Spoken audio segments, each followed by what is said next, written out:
আসসালামু আলাইকুম রহমতুল্লাহি ওয়া লক্ষ কোটি জনতাকে কাঁদিয়ে আমাদের মাঝ থেকে চিরবিদায় নিলেন আমাদের শহীদ শরীফ ওসমান হাদি ভাই। আমরা তার বিদায়ী আত্মার মাগফিরাত কামনা করি এবং তার জন্য দোয়া করি আল্লাহ তাআলা যেন ওনাকে জান্নাতের উচ্চ মাকাম দান করেন। আমরা জানি আমাদের মাঝে শরীফ ওসমান হাদি ভাই আর কখনো ফিরে আসবে না।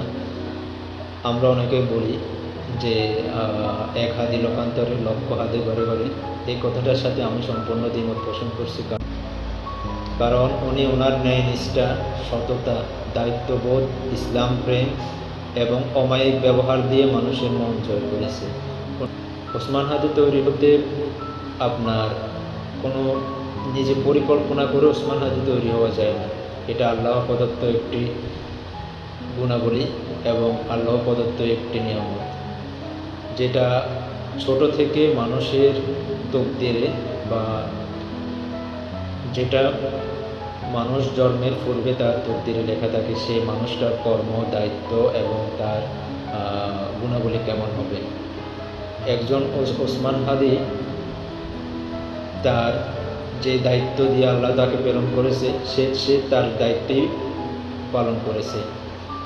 আমি আমার যে দায়িত্ব দিয়ে আল্লাহ আমাকে আপনাকে প্রেরণ করেছে, আমি সেই দায়িত্ব নিয়েই দুনিয়া ছেড়ে চলে যাব, সেই দায়িত্ব পালন করি।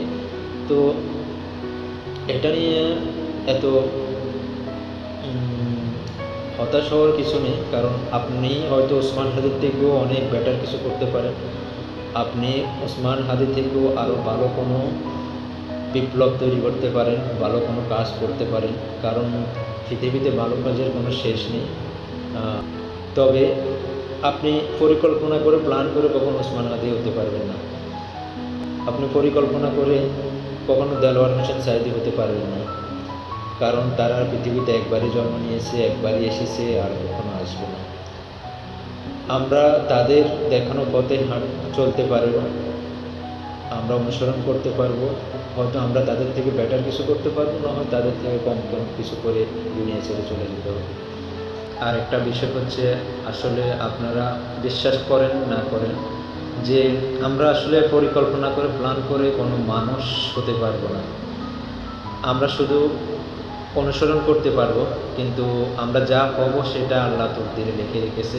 আমরা শুধু চেষ্টা করতে পারবো, আপনার চেষ্টা অনুযায়ী আল্লাহ আপনাকে ভালো কিছু দেবে। কিন্তু আমরা যেটা মনে করি, আমরা কোনো বড় ইউটিউবারের মতো আমরা ভালো ভালো ব্লগ তৈরি করব, আমরা ইউটিউবার হয়ে যাব, আমরা বড় বিজনেসম্যান হব, আমরা বিসিএস ক্যাডার হয়ে যাব, আমরা ধরুন এটিসি যে কোনো আপনার প্রফেশন, যেটা আমাদের কাছে ঈর্ষান্বিত হওয়ার মতো কোনো বিষয় আছে। যেমন এখন আমরা মনে করতেছি আমরা ওসমান হাদি হব, আমরা ঘরে ঘরে ওসমান হাদি তৈরি করব। আসলে ওসমান হাদি তৈরি করা যায় না। ওসমান হাদি তৈরি করার একমাত্র মালিক উপরওয়ালা। তিনি চাইলে তা আমাদের প্রয়োজন অনুযায়ী ওসমান হাদি আমাদের জন্য প্রেরণ করবেন, বা আমাদের প্রেক্ষাপট অনুযায়ী, আমাদের চাওয়া অনুযায়ী, আমাদের দোয়া অনুযায়ী উনি আমাদের জন্য সেই মহাপুরুষ তৈরি করবেন, আমাদের জন্য প্রেরণ করবেন। আমি এতটুকু বিশ্বাস করি, কারণ আপনি পরিকল্পনা করে আপনি কোনো কিছু হয়ে যাবেন এমন না। যে মানুষগুলো দেখেন, বিল গেটস বলেন, ইলন মাস্ক বলেন, তারপরে আপনার ইসলামিক স্কলার বলেন, তারা কখনো ছোটোবেলা থেকে কখনো জানতো না যে তারা এত বড় মানুষ হয়ে যাবে, এত পপুলার, এত জনপ্রিয়তা তারা পাবে। ওসমান হাদি কখনো জানতো না, 1.5 বছর 2 বছর আগেও সে জানতো না, সে বা ঈদের গত সপ্তাহের আগেও সে জানতো না সে এতটা ভালোবাসা পাবে, এতটা মানুষের কাছ থেকে সে সাপোর্ট পাবে, তাকে নিয়ে মানুষ এত কান্না করবে, এত ভালোবাসা তার জন্য প্রকাশ করবে। সেটা নিতান্তই আল্লাহর কর্তৃক। আমরা কখনোই পরিকল্পনা করে আমাদের পরিকল্পনা অনুযায়ী আমরা কোনো কিছু হতে পারবো না। যারাই হয়েছে সেটা আল্লাহ কর্তৃক হয়েছে। বিশ্বাস রাখেন, দোয়া করেন, আল্লাহর কাছে চান যেন আমাদের জন্য আপনাদের প্রয়োজন অনুযায়ী সেই মানুষটা আল্লাহ প্রেরণ করেন। অবশ্যই আল্লাহ তার বান্দার জন্য কোনো না কোনো পথ তৈরি করে দিবেন।